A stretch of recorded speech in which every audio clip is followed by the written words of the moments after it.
This is a HeadGum podcast.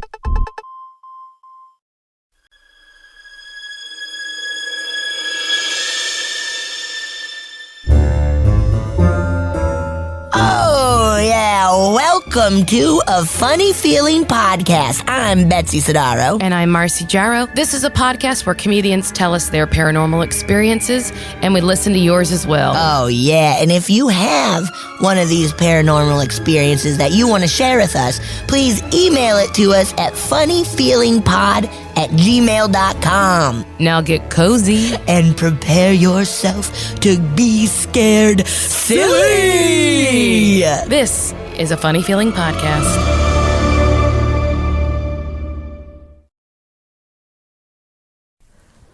Nice. Betsy. Marcy. Oh, how excited are we to always have, we never have repeat guests. And this is like an SNL, like the 5-timer club, but I don't know that this is like more like 3 times, right? Yes. Yes. But we'll make it 5. But you'll get a jacket whenever we get to the 5th time. Yes, for sure. Yeah. You'll get a jacket, and then you'll come on and play all the political figures in our sketches later on. Yes. We're so excited to have our favorite witch and intuitive tarot card reader, Sutton Crawford. Welcome back. Woo! I want my jacket. We gotta, honestly. We'll get you your jacket. We Okay, good. need to work on the budget for that, but we can make it. We'll have it. We'll do it. Yeah. We'll get You got a 2 more jacket. times. Yes. You'll be fine. Yes. We'll get you a jacket. Oh, thank you for having me. So excited. You always have the best energy, and you're just really good at what you do. It's always fun. Thank you. Marcy and I, so we much were fun to be texting here. because Marcy texted that like she got a reading from you like just a little bit ago, and I was like, I got one too. And then we were both just like, pretty much, yeah, exactly, just texting like, you know what you're talking about. And it's so cool. Like every time we meet, it blows my mind. And it's just like, yeah, you know what's up. And it's a fun Oh, therapy thank you. session too. Yes. Therapist. I call myself a therapist. A therapist. I love therapist. that. Yeah. It's so good for self-care and self-love and therapy and and magic and all the things that you need to have in your normal life. Yes. Absolutely. Now, just out of curiosity, is anything new happening in the astrological world? Like, should we brace ourselves? Should we prepare? Should we get our bay leaves ready? What's going on? Whoa. Well, we should always have our bay leaves ready. Well, we just started Aries season, so it's the new year, witchy astrologically. And it's been a kind of crazy beginning of the year. Basically, from like January until now, we've had a lot of planets in retrograde, and then now they're all kind of getting synced up and not being retrograde anymore. They're going direct, but there's this huge kind of push from this point forward into changes that we're supposed to make until like 2026 and then 2044. And we're like going through all of these kind of massive shifts right now. So like if the beginning of the year felt kind of slow and it felt like it wasn't like picking up as quickly as we would like it to, because, you know, we're so used to like January hitting and it's like, oh, it's the new year and I have to do all these things. It really kind of sunk in not too long ago with this kind of amazing Aries energy. So basically the invitation is to get your shit in line and to like do the things that you've been thinking about doing now. Wow. Yeah, it's really exciting. And it's like I have energetically felt it a little bit. Like there was like, and it's all about a lot about community, like making sure that you're engaging with the community that you're in, or like putting yourself out there to community members that you haven't been talking to, and like, and I'm putting air quotes around it, but like manifesting the future you want by putting yourself out there and doing the damn thing, basically. It's funny. I've told some friends, I was like, now's the time to decide what your life is.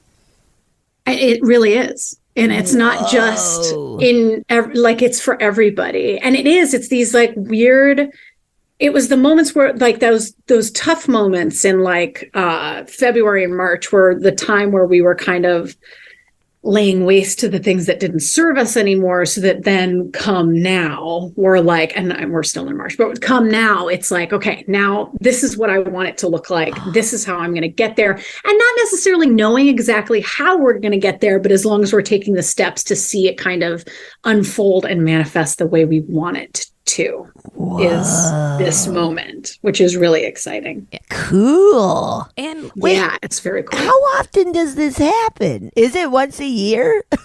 Well, the Aries season, yes. I mean, like, Aries season. This feels like it's so much bigger. Yeah. This one is bigger. Yeah. Like, go ahead. This is like a once in a generation thing happening right now, right? Yes, and it has a lot to do, and I'm not an astrologer, but it or astronomer. It has a lot to do with the placement of said planets, right? Okay. Saturn and like I think it's specifically Saturn, and we're like the time that this happened before, all of the banks were failing before, and now we're back into that again, and we're like back in that realm. And there's like stuff going on with like Pluto that's like this will be the first time in like 70 something. Oh yes, yeah, like it's like Pluto comes around because and it takes a really long time. Because think how it's the farthest planet away from us. So like this, it going, I guess, direct or whatever it is. I don't know exactly. It's coming back into like when you have your Saturn return. That's when right, you turn 30. Yes. Yeah.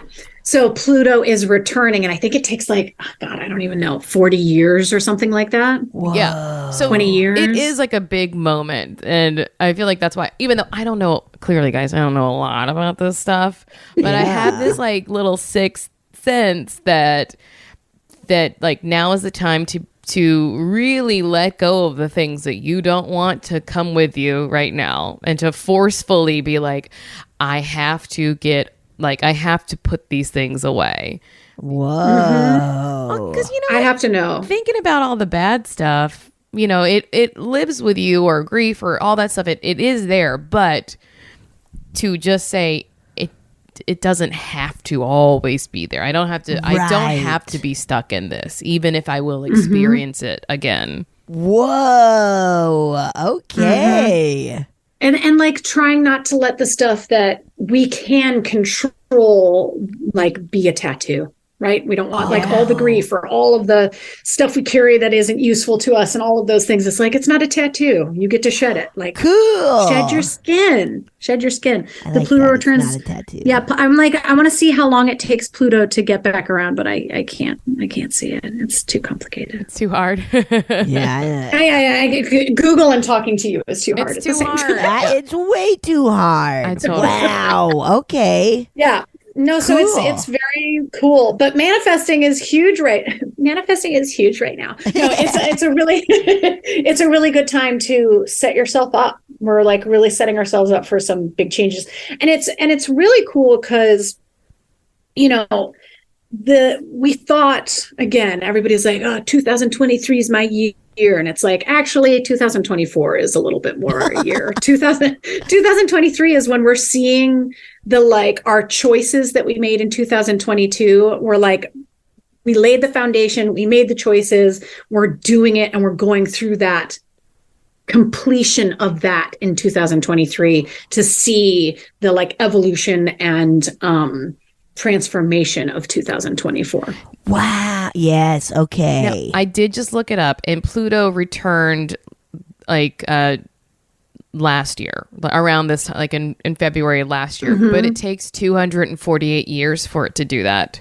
248 years. So you could imagine the effects would be slower and drawn out, but just know that we're in not even once in a generation, once in every 4 generations, essentially. Wow. Or 3, yeah. So it's awesome. Yeah. Whoa. It's awesome. Yeah. It's big. It's a big time. So Sutton, for any of the people who maybe are just new to us or have missed it, tell everyone about what you do and, your whole deal. My whole deal. What's your deal?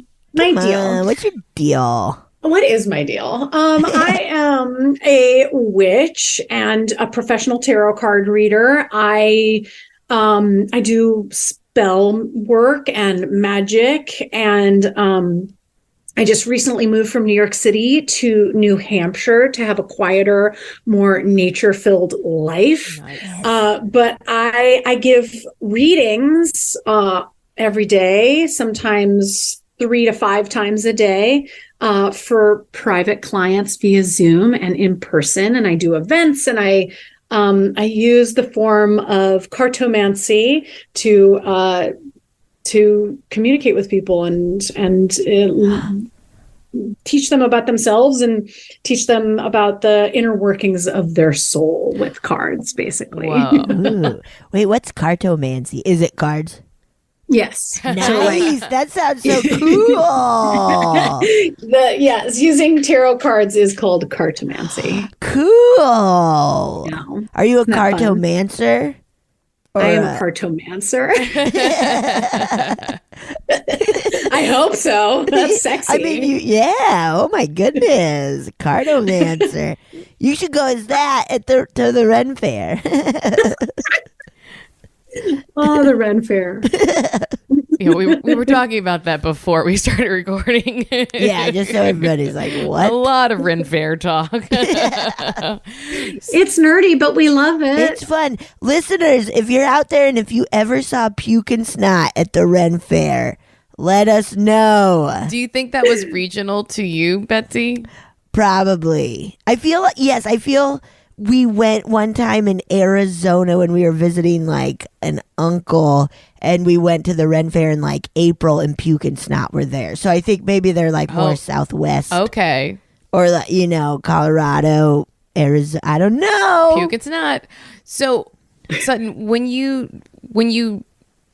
are you professionally a witch too, or is it just something you do for yourself? Do you do it for other people? I'm professionally a witch as well. I just finished. I'm like staring at them right now. I just finished a set of spell bottles that I made for people. So we've got love, ease, and abundance. And I went and I sourced these vintage bottles at my favorite antique store, and they're just filled with different things. I'm like looking at them. Like there are my love bottles filled with salt and rose quartz and orange peel and lavender and rose petals. And then you seal the bottle, and I put a sigil inside, and I seal the bottle with intention. I cleanse the bottle. They sat under the full moon, and I'm going to ship those off tomorrow. So I'm really excited about that. And I do candle work for people and yeah, I although professional witch is very interesting. I do most of my magic for myself, but yes, I definitely sell some things for sure. Tell me about candle work. What kind of candle work do you do? Oh my God, candle work is amazing. That's what's so great about candle magic, is that it's actually pretty simple. I mean, I say that it's not exactly simple, but any candle that you get, as long as you haven't lit the candle before, right? And then you put an intention towards, becomes magic, right? So you've got the element of fire and you've got the element of air condensed into a candle. And so you can kind of put an intention onto a candle, and when you light it, that is the, so mote it be moment, is when you kind of light this candle. So there's a bunch of stuff. You have to anoint it, you have to charge it, you have to, sometimes people put iron around it or like copper to like draw the spirit that you want. You can, I rub it with herbs. I put honey on it, and I taste the honey first to show source that I'm not trying to poison them, and that here's a sweet offering of. So yeah, the candle magic is amazing. And then you kind of charge your candle however you see fit. And yeah, go ahead. What? Real quick. So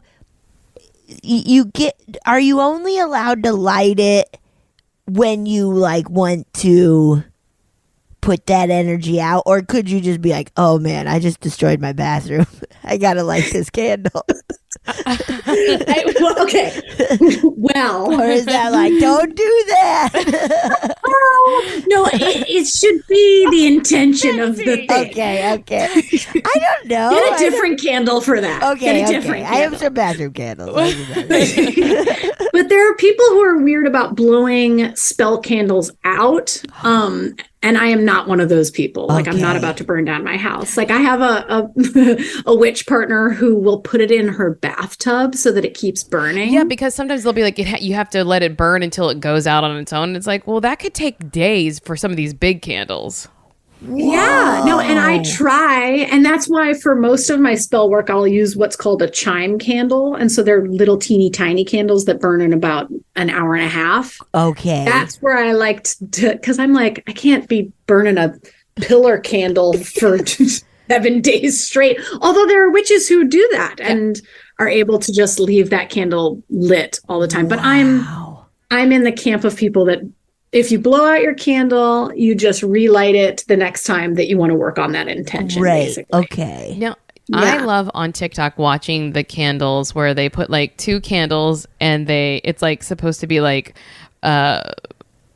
I guess like cutting the connection between you. I know exactly what you're talking about just from what you're doing with your hands. Yeah, where they burn they light the candles at the same time, and then there's a cord that's connected to them, like a piece of twine or something, and then it finally like burns, but you get to see like this is you and this is him, and look how big the flame is, and like he doesn't want to give your power back, but look, it's coming. I'm like, I don't know why I like watching it, but I love watching those. Fire is fun to watch. I mean, fire is fun to watch. It's called a cord cutting ritual. Yeah, and they put on that like this is like to have someone narrate what they see happening, like that like your essence is doing this through the candle is like really cool because you're like, especially because they tell you ahead of time who is who, and like you're like, I see it, I can see it.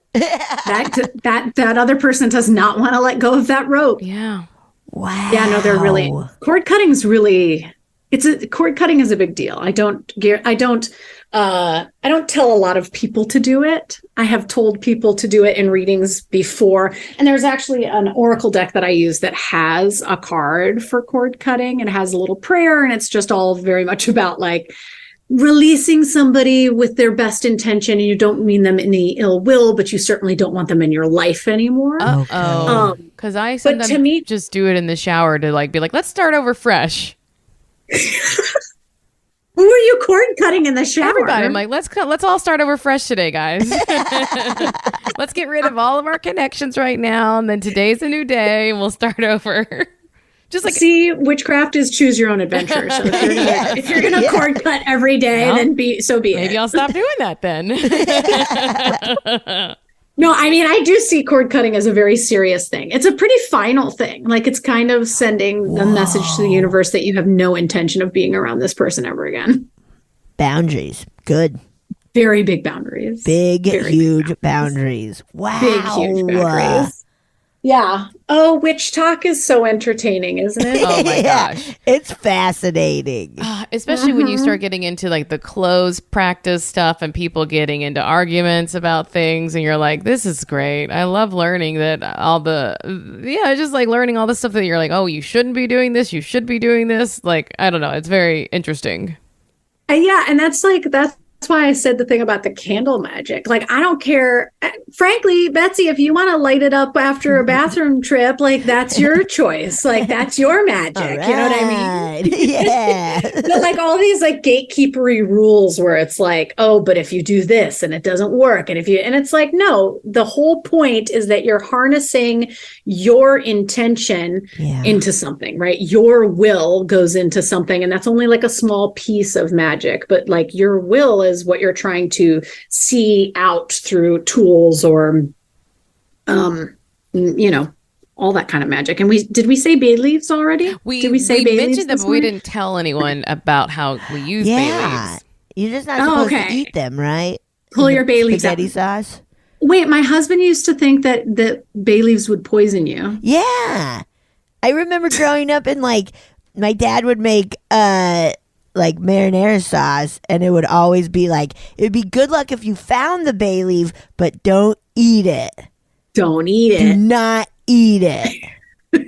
That was like a big thing. Yeah, no, bay leaves are really good so on our new moons, we call in. On our full moons, we banish. We never want to do this work ever when the moon is eclipsed or when we're in eclipse season. I'll talk about that in a second. But when you're trying to call things in for the new moon, I like to use a bay leaf because bay leaves work really fast. Like it's for quick magic. You can use paper, right? So like on the new moon, I will write down the things that I want to manifest. I want good health. I want more money. I want, whatever it may be. And then you burn it. And then on the full moons, we banish stuff. I don't want to have any more negative self-speak. I don't want toxic relationships. And then you burn that too. But the bay leaf is good for manifesting. Cool. And wait, do you burn it? No. Or what do you do? You burn it. Yeah. And it burns really fast. It's really fun. Cool. Yeah. It's awesome. Marcy, I think you burned a bay leaf? Oh, yeah. Okay. Sutton told me to, and I did it. So okay, nice. I think that syncing up with the moon is the quickest way to feel in touch with your witchy self, probably. Is getting in with the phases of the moon. It feels like there's always something happening with the moon. Well, there is always something. Yeah, there's phases. Literally every day. It's a new kind of thing going on with it. But you open it and you're like, oh God, it's this vortex, and now it's this, and then these numbers, and you're like, okay. Yeah. Can we just have one day where I'm just like normal? Like, where the moon is just the moon. It's fine. Well, if you don't need anything from it, then it's just the moon. It's true. Yeah. Sort of, yeah. It does sort of. She controls everything. Yeah, it does sort of do a lot of stuff to us. It does do a lot of stuff to us. It's one of my favorite tarot cards in the deck. And I'm always like, it controls menstruation, water, wolves, witches, right? That's why the moon is so amazing. And it's that reminder that even when we're empty, we're full, and we're constantly changing, and like all of those beautiful things. I love the moon. The moon. And I'm wearing a piece of the moon around my neck right now. A piece of the moon? Actual moon? It's a lunar meteorite. Whoa, cool. And I'm obsessed with it, and I never take it off. That's love it. Cool. Whoa. I love it. Now, that's awesome. Other thing I've been doing recently is I'll make some moon water. You put water in a jar under the full moon, let it charge, and then I'll keep it in the refrigerator, and I'll pour for the week after, I'll pour a little bit in a glass every morning, and then I just sort of whisper into it some intentions or manifestation things, and then I drink it first thing. Oh my gosh, you're so smart. Yeah, moon water is the best. So I usually make my moon water for full moons, but sometimes I do it for new moons specifically, actually where I go to the Ren Fair where we stay. Yes. I always seem to be there on the new moon. But moon water is great. If you use a version of it that is filtered and clean, you can drink it. You can put it on yourself in the shower. You can put it in baths. You can make your coffee with it. You can do divination with it, right? Like you can stare into a bowl like you're scrying. But moon water is super easy. And again, I'm one of those witches that okay, so you put your water, you cleanse your jar, right? You put your water in there, you seal it, right? So a mason jar is perfect for that. You can put clear quartz inside, you can put crystals inside, you can put crystals on top. Oh. You put it in a window or outside where it's going to see the full moon or the new moon. But then I'm so lazy because people are like, and then you have to take it out before the sun rises. No. Oh, no. Too early. No. I'm not waking up for water. I'm not waking up at 4 a.m. No way. No. I can't do it. Make up rules that are easy. Come on. Why do we make up rules that are hard? We're making. Why is magic gotta be hard? The moon didn't send you that book to tell you how to do stuff. So if we're making up rules about it, make them easy. I can't wake up to go get that shit out of the sunshine. Especially because you didn't sleep well because of the full moon anyway. Exactly. I was like, I'm gonna set an alarm to go get my. See, I'm gonna get canceled from the witch community now. People are gonna be like, you didn't take your moon water out before it was honestly, the sun rose? I do not know that there are a lot of very serious witches listening to us and taking anything we say. I have a feeling they would bail pretty quick. They would be like, these people are full of shit. Well, you never know. You never know. That's true. I hope we get support. You do. I have met so many people who come to me and they're like, I heard you on your podcast cool. all the time. Oh my God. Yeah. People love you guys. Are you kidding? We love them. They're the That's best. so Tons. nice. Yeah, tons. Should we get into it? Will you do a reading for us? Oh my yes, God. Of course I will. Okay, who wants to go first? I'll go first. Marcy. Marcy. Itching for it. Okay, Marcy. I am using the Dream Visions Tarot for you today. Ooh. And then Betsy, you're getting my old. Oh, wait, I got to talk about the eclipse. Guys, don't ever collect. I mean, again, hard and fast rules. Collecting moon water during an eclipse or trying to do any kind of spell work during an eclipse isn't always the best idea. So if you collect moon water during a lunar eclipse, it's pretty much chaos water. Now, I do have a bottle of chaos water. Have I ever used it? No, it sits tightly in my little cabinet. And then when it comes to doing any kind of magic, I am in the camp of people that says you stop all manifesting, you stop all kind of magic practices, because it's a time of like spiritual like rejuvenation. Like everybody takes a break. And so the eclipses are the time when we're supposed to take a break. Would you say that's like kind of the ultimate, like, don't do this then? Or does that make sense? Like, is that kind of your biggest, like, I guess rule? I don't want to say rule, but like kind of your biggest suggestion is like, do not do I stuff am during in an that eclipse. Yes, I am in that camp of people. Okay. I mean, even pre-Christianity people, it was bad luck to go outside and even look at the eclipse. Wow. Like, it was not a time to be outside. You're not supposed to be looking at it. It is when the moon's in shadow, so it's all wonky. It's this shadow side. Oh my gosh. I just looked it up. We seem to be clear of any eclipses for a while. So we are, but we got a solar eclipse in coming October. up, I think, at some point. October. Yeah. So is that October. even like, don't do that?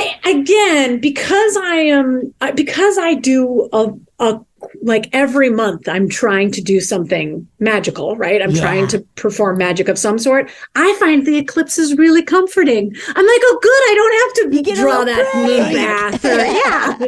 And I give readings during eclipses, which might be a no-no, but I do. I personally, no, solar lunar eclipses are okay, because it's nice. It's our break, right? We have to have breaks. I like that. I like that being more like it's a positive more than a negative, like we all need little breaks, not like if you do this, you're going to explode.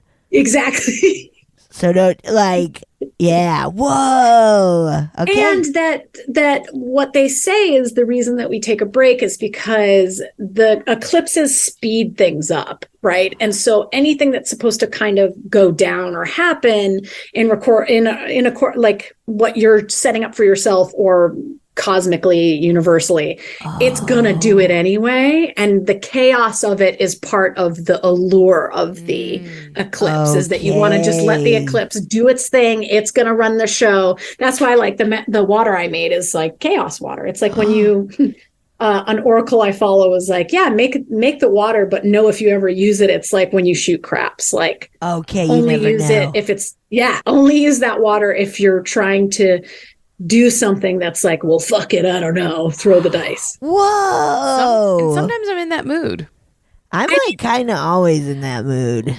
Exactly. Yeah. I mean, Whoa. chaos magic, man. Chaos magic. Okay. Last week I was being chaotic with some stuff, and then this week it righted itself because I was like I had put into action some chaotic things, and then this week the universe said, actually, we're gonna save you from that.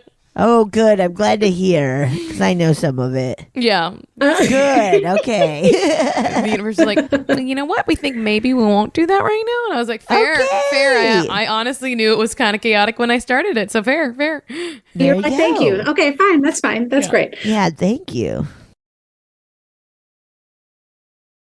Okay, I have pulled your cards, Marcy, Okay. and we have all minor arcana cards. So I like to say to people, minor arcana, right, is the day-to-day stuff, whereas the major arcana cards are like the big sweeping themes of the story of your life. You've also got court cards, like a deck of cards that kind of is an archetype that represents either an aspect of our personality or somebody else's personality. You don't have any of those. You have all kind of day-to-day stuff. I'm curious about this chaos a little bit because, well, that's neither here nor there. You've got double twos on either side of a five. We like to call the fives the shitty fives, okay? You've got pentacles and you've got cups. So we're going to start with your double twos. We've got the two of pentacles, right? Which is generally pentacles are about money and business and hearth and home, right? I say tangible, mundane things. These are the things, white girl privilege statement, that we get to choose. What I do for a living and where I live and who's in my environment are ultimately, most of the time, our choices. So Two of Pentacles is about the balance between work and life and trying to find the impossible balance of making sure that you're hustling when you're hustling, but setting it down and putting it away when you are not. Mm-hmm. And then interestingly enough, on the other side of that, we get the Two of Cups, which is about falling in love. And the Two of Cups is about either, and I always say to people, right, archaically, because the tarot is so old, it's from 1400, the Two of Cups would have been the representation of one person falling in love with another person. But it can be, to me, anything. Am I falling more in love with my life? Am I falling more in love with myself? Am I falling more in love with my job or a person or a child or whatever it may be? But we do have this very interesting kind of two story of work-life balance and falling in love. Mm-hmm. And what is it saying though? That like, well, I want to talk about your Five of Pentacles, because that really gives us kind of a very interesting thing here. But the Five of Pentacles is I mean, ultimately you boil it down, it's loss, right? Mm-hmm. It's a moment of loss. But what I like to think of it is like, okay, here's my life, right? I've planted all these seeds. Pentacles are often seen as seeds, and I'm tending to the plants. I'm watering my garden. This is my life, the garden that is my life. And by the time we get to the five, we kind of turn to our garden and we're like, fuck, my garden is dead. What the fuck happened? Right? And that it has been kind of swept away and completely not what it was before. But what I think is so awesome about the Five of Pentacles is that it's a blessing in disguise, right? And that's why I was like, what's this chaos that was going on? Because for whatever reason, the old version of your life in the Five of Pentacles has been kind of laid to waste. And it's the opportunity for us to plant the seeds that actually aid us. Like this whole idea of this Aries, this moment we're in of like, well, what do I want it to look like? It's totally the cutting cords with everybody in the morning kind of thing. It's like, well, what do I want the garden to look like? Because the garden that I was growing currently wasn't the best garden I could possibly grow. Yeah. And those two things somehow are related to falling in love and your work-life balance. Well, I will say, like, in general, larger, like more than just in this moment, those things have been like kind of transforming for me anyway, just kind of putting myself out there or like working more or blah, blah, blah. But then more specifically, there is a literal connection with those two things and me figuring out, does this thing that I like feel like I want, I don't know that it actually works for me as it is. So, Yeah. so Well, and yeah. it's crazy. What's so interesting about the Five of Pentacles is that, like, yeah, there's a mourning to the old version of what our life used to be, and that it's okay to mourn it, but it's like we got to go back inside the church, and the church is us, right? Yeah. And now I'm a little confused because I have been saying recently that because I just wasn't dealing with my love life at all for years, just kind of being like, I don't want to do that. It's too complicated. I hate dealing with men. And then lately I've been like putting myself out there, and then had some hiccups, and I was like, maybe I shouldn't deal with men anymore. Like, it's been really difficult, and they bring up a lot of stuff, and I don't know that I want to do it anymore. And so I've had that pop up in my brain a lot of being like, just go back to the way it was and don't ever see nobody, and then just hang out with your friends and don't do this. So I've had that on my mind. But it also may be that, like, as you're saying it, me kind of interpreting it as, no, we're putting that to bed, and we are going to allow ourselves these hurts and this pain. It's part of it. Yeah. Because the old version of the garden that it was your life wasn't, I don't think that was the right version. It might have been a good version for the time being, but not putting yourself out there, not finding the chance to, I mean, I'm putting it in quotes, but fall in love, right? Because it's lovely. That's not a healthy version for your garden, right? And then what's very interesting is that kind of balance of the Two of Pentacles. It's like, at what point are we going to focus on that? At what time are we going to focus on ourselves? At what time are we going to set it down? And the thing I want to say about the Two of Cups, which I love so much, right, is falling in love is scary, right? It doesn't always, we don't know if that's our forever person, but it doesn't really matter, because the act of what it feels like to fall in love is the important part, right? Sometimes we get our hearts broken, but we would have missed out on that feeling of falling in love. And that old version of that garden, right, that we've now decided to re-landscape with the Five of Pentacles is valuable, because allowing yourself to fall in love with, say, a person allows you to fall a little bit more in love with yourself, which allows you to fall a little bit more in love with your life. That's what I would say about that. I feel like I've been saying, Betsy, didn't I say something similar about this recently, where I was like, people keep being like, be careful. And I was like, I can be careful all I want. But that might mean that I can either get hurt by experiencing this thing and it doesn't end well, or I can get hurt a little bit by bailing on it now and then not experiencing the good stuff that comes with it. Exactly. Right. Exactly. Yeah. Right. You got to take the chance. If we're not taking any chances, that's a bummer. Yeah. Right. We don't want to not take chances. But then, sometimes you got to cut and run too, whatever. Yeah, exactly. There's your balance of the Two of Pentacles. Yeah. And it's also like, Marcy, to not cut off completely from this world, or this idea of seeing people. Not throw the baby out with the bathwater kind of thing. Yes, exactly. Like, keep the bathwater. Get rid of the baby. I don't think that's the point of the saying. I think that's what it means. And then put some moon water in the bath. Okay. Wow. I love it. And then maybe focus on career stuff a little bit more. Well, I mean, it's funny. Whenever I talk to people about the Two of Pentacles, my mind instantly, because I'm a rest whore, my mind instantly goes to, don't hustle too much. Make sure you're resting. Hence why I like the eclipses, right?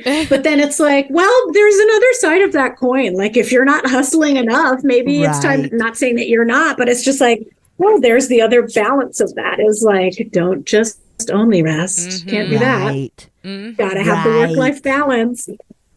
Okay, so Betsy, I'm using my I have a Smith Rider-Waite deck, which is like one of the more, it's like probably the most famous tarot deck cool. that I got at a garage sale, I would say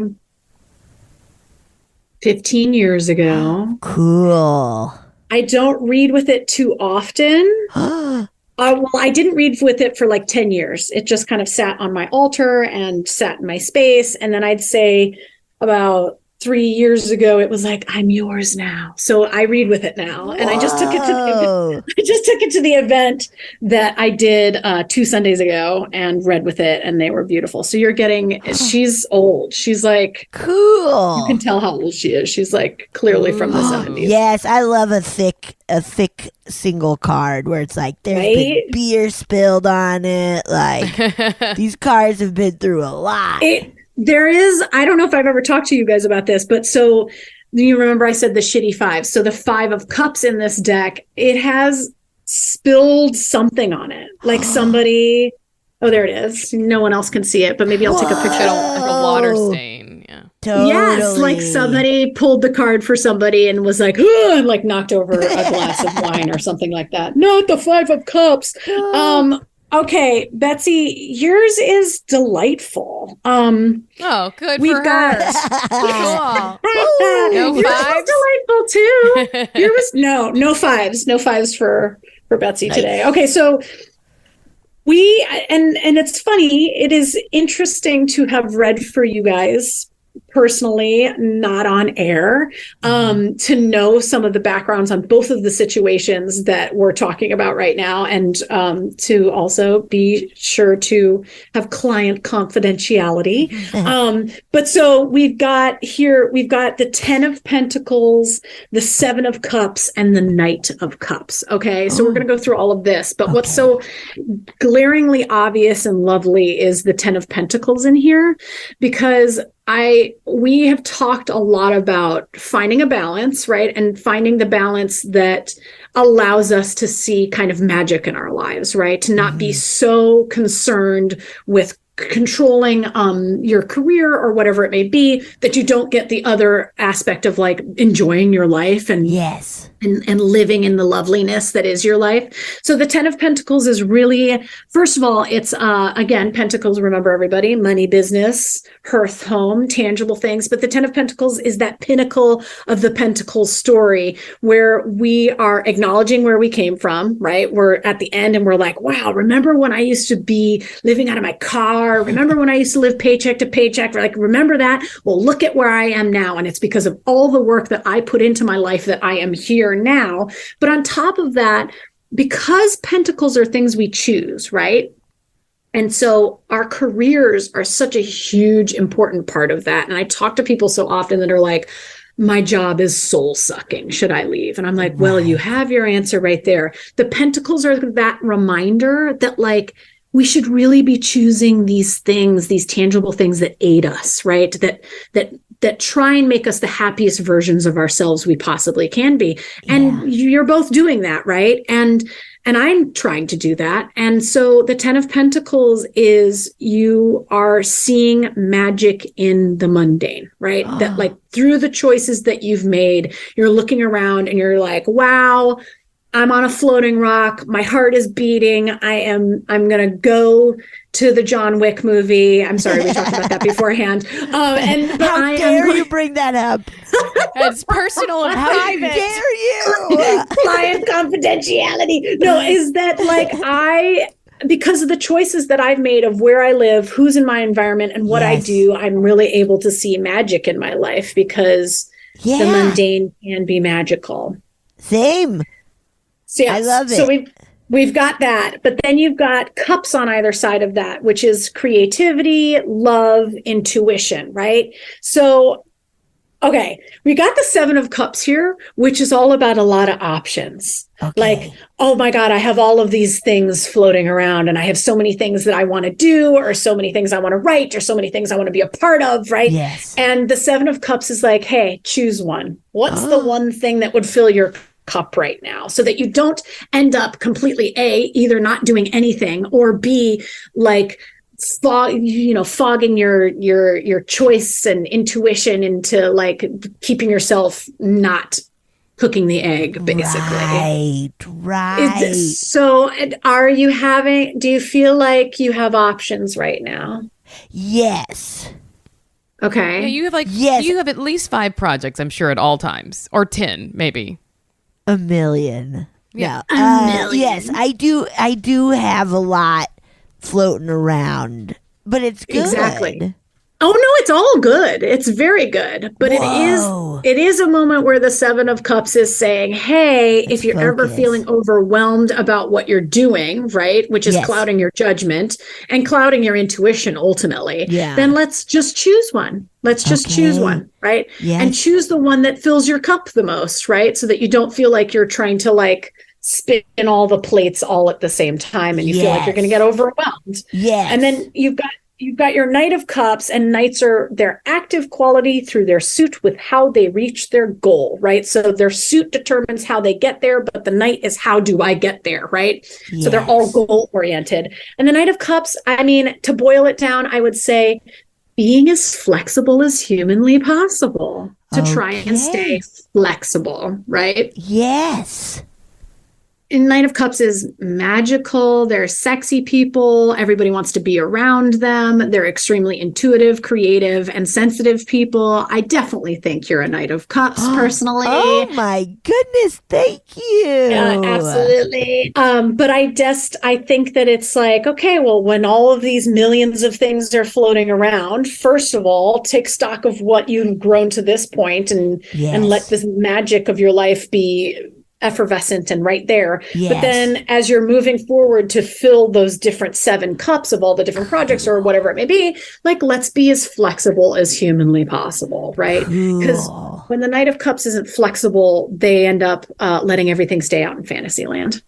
Yes. And I've found that in the past a lot of times where I will get kind of so overwhelmed that I'll just bail on stuff, you know? Yeah. And I've been really working on, this is the last couple of years of like, okay, kind of like being flexible and figuring out like schedule wise and timing wise and mental wise of like, yes, okay, I can actually in this moment focus on this thing the entire time and then move on to the next. Like, I've been really working on trying to like figure out my flexibility, I guess. There you go. Whoa. And it's funny because that's what the 7 of Cups is saying. It's saying that like you don't have to abandon the other things, but we focus on one thing at a time so that it helps us focus and do it. And it's interesting because both the Knight of Cups and the 7 of Cups have a quality of stay out in fantasy land a little bit. And yet they both you find yourself doing it. But with the 7 of Cups, it's like, oh, I'm doing too many things. And the Knight of Cups is like, I'm not putting my heels in the ground to be flexible to get to where I need to be. Right. But then you've got your 10 of Pentacles, which is like, no, but look at how good you're doing. You're already doing it. And to take stock of that and look at where you where you came from in regards to that too. And I'll say also with this is like pretty spot on because like with the idea of like the focusing in and doing one thing at a time, that has chilled me out a lot more than I used to be. I used to be very anxious and constantly overwhelmed. And then it was a big therapy thing of like, just, it's okay. Like, what can you control? Can do that. Yep. And then you'll be you will be okay and you'll get to do what you want and what you need to do.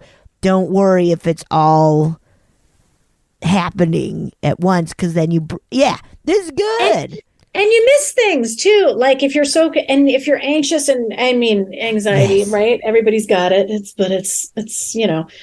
easier said than done to get rid of that. But like it clouds you from being able to see the 10 of Pentacles, which is about seeing the magic in your life of the choices that you've made to grow yourself to where you are right now. Yes. Ooh, that's good. That's your guys' readings today. That's spot on. I think especially for Betsy, because a lot of people want to have a piece of Betsy. Like they want Betsy. They want to work with her. They want to hang out with her. So like that is probably a big part of it is like, and you love people and you are, like very fun and you're like, yeah, you're down for it. So I bet you do get pulled in a lot of directions. Yeah. Because you're the Knight of Cups. Too, and then I'm like, wait, let's chill out. Let's just focus. Let's just chill out. One thing at a time. Yeah. I try to have a slightly off-putting personality so I don't have to worry about it too much, I'm just like, that's my thing. That's my whole thing. That's mine. That's mine. I don't know. Maybe your 5 of Pentacles is that you kind of laid waste to that slightly off-putting personality, and now you're calling in all this. That's true. Yeah. Maybe. Not to be so. That's that. Upfront about it. Yeah. You know what? That could be a little bit of it too.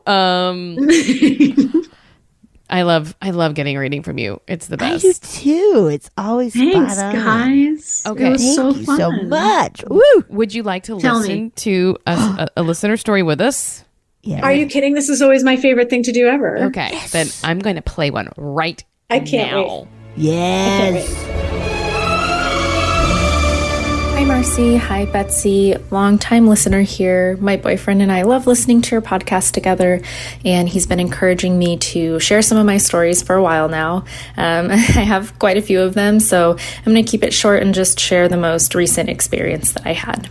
So for a little backstory, I moved to San Francisco for college. I lived there for about 6 years before moving back to Southern California, but I still have a handful of friends that live in the Bay Area, and I go visit pretty frequently.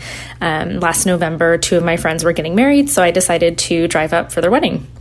So typically when I go visit, I usually just crash with a friend, but because of the pandemic, I decided to book a room this time. And it just so happened that my stepsister and her husband were also going to be in San Francisco that weekend. So I asked them where they were planning to stay. They said, we're staying at this place called Beck's Motor Lodge in the Castro. And I was like, okay, great. I will book a room there too. So booked my room. I drove up there. I got there the night before them. So I was just hanging out by myself. Went to Beck's to check in and walked up to my room. And immediately when I walked into the room, I felt like I wasn't alone. And I don't mean like in the sense that I thought someone was hiding under the bed or anything like that.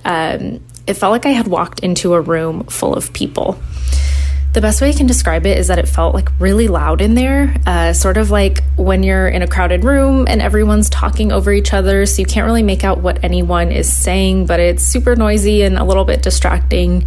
That was the feeling I got, minus the actual noise, and I was pretty freaked out. It wasn't that it felt bad or malicious or anything like that. It was just such an intense and distinct feeling, and unlike anything I had felt before. So I just really didn't understand what was going on. And it was scary. I had a hard time sleeping that night.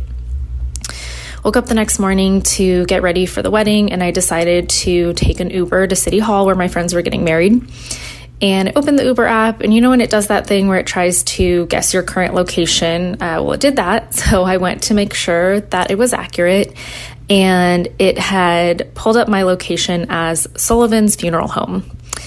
I thought that was pretty interesting. Obviously, I knew I wasn't staying at a funeral home, but I decided to do a little Googling, and it turns out that there used to be a funeral home on the other side of the motor lodge. So the pieces started falling into place for me. I was like, okay, it makes sense why the room feels so crowded. So I stayed there a couple more nights. The feeling never left the whole time I was there. But, I felt like I had my answer. So I sat down this morning to record this story, and I couldn't remember the name of the funeral home, so I Googled it again, and it turns out that Sullivan's Funeral Home was historically significant in San Francisco. So during the AIDS crisis in the 80s, Sullivan's was one of the only places in the city that would accept the bodies of deceased people who had HIV or AIDS. And it's no longer located in the Castro and hasn't been for years, so it was extra interesting that it popped up on the Uber app. But after reading that, it also became more clear why it felt so loud in there.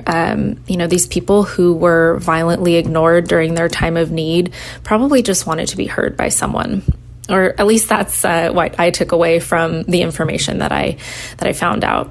So I would love to hear your thoughts. Thank you both so much for the podcast. I love hearing other people's stories. It's comforting to know that so many people have gone through similar things, and I appreciate the way you're able to add humor back into it and help people make sense of some of the things that they've gone through. So thank you both so much. Lots of love. Bye.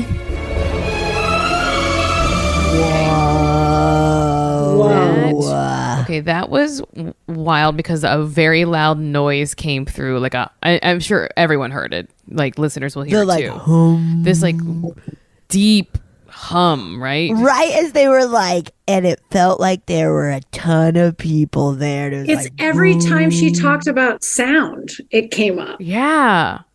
whoa. Now maybe she recorded it in a boiler room. True. Maybe. What if she's Freddy Krueger? Yeah. Exactly. Oh, no. Oh no. Wow. That's an intense story. Yeah. I like looked up Beck's Motor Lodge to see if it was like there are any other stories of it being haunted. I couldn't find anything though. So Like,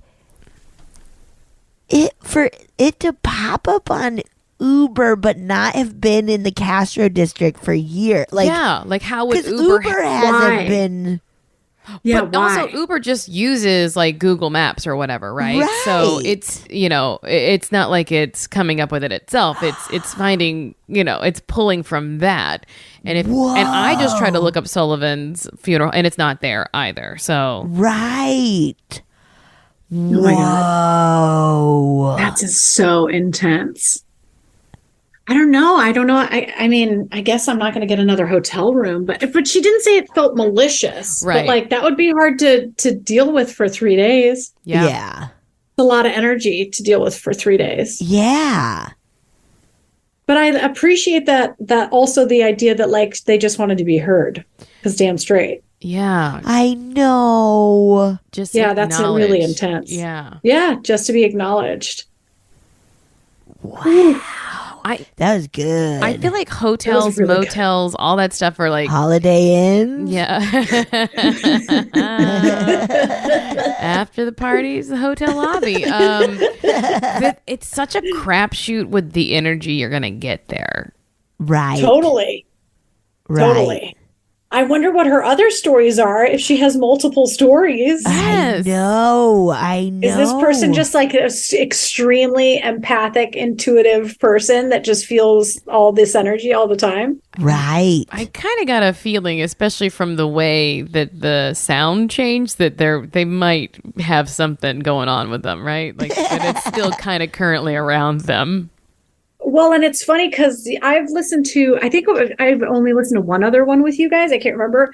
I did not get chills the same way with that first time I listened to the story, which was a great story. But this one gave me instant chills. Yes. Like I was like, Yes. "Ooh." Because it's like, here, the idea of like, ooh, and it felt like someone was watching me. But then to have like, it felt like a bunch of people were like, Totally. that is so Yes. creepy. Well, and it's so specific. Yes. Because and then to like uncover that of course there was a funeral home, right? Like that, like, because what does one person's energy feel like versus a bunch of people's energy? Yes. All of this, all of the reveals were incredible. Very good. And then of reveals. course it's the like one of the only funeral homes that was like, yeah, well, I mean, there were hospitals that weren't even accepting patients with AIDS. Like so like nurses would take it upon themselves to go treat people. oh man. Mm-hmm. Well, bless Sullivan's funeral home. Yeah. Good for them. Wow. Wow, that was a good one. That should be a movie. It's our idea. It's our idea. We're taking your We're writing it. experience. We're taking your experience. Betsy, you've got your 7 of Cups. Don't add another one. I know. I'm just kidding. I'm just Chill kidding. out. She's so greedy is the problem. Yes, Oh my God, I well, love that was capitalism. She does. She has all those capitalism shirts. Yep, I heart capitalism. Me and capitalism, Our besties. our besties. Work harder. Yeah. Um, Wow. this was great, Sutton. Tell everyone Yes. how they can get in touch and get a reading with you or some other like spell work. Absolutely. No, this was fantastic. Thank you for having me back. And thank you for adding to my punch card so that I can get my jacket eventually. Yes, we will get you your jacket. You can find me at Sutton Crawford on Instagram, on TikTok.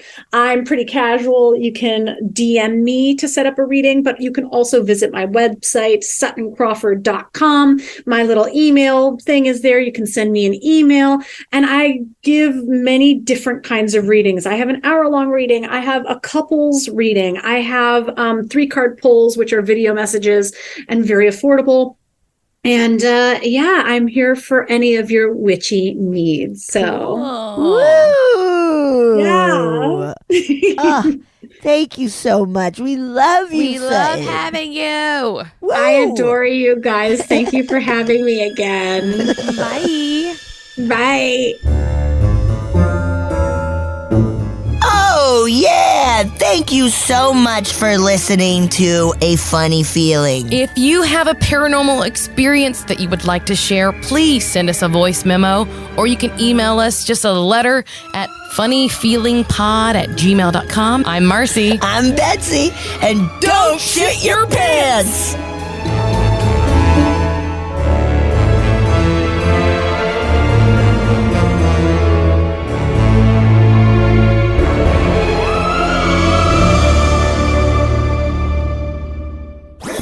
That was a HeadGum podcast.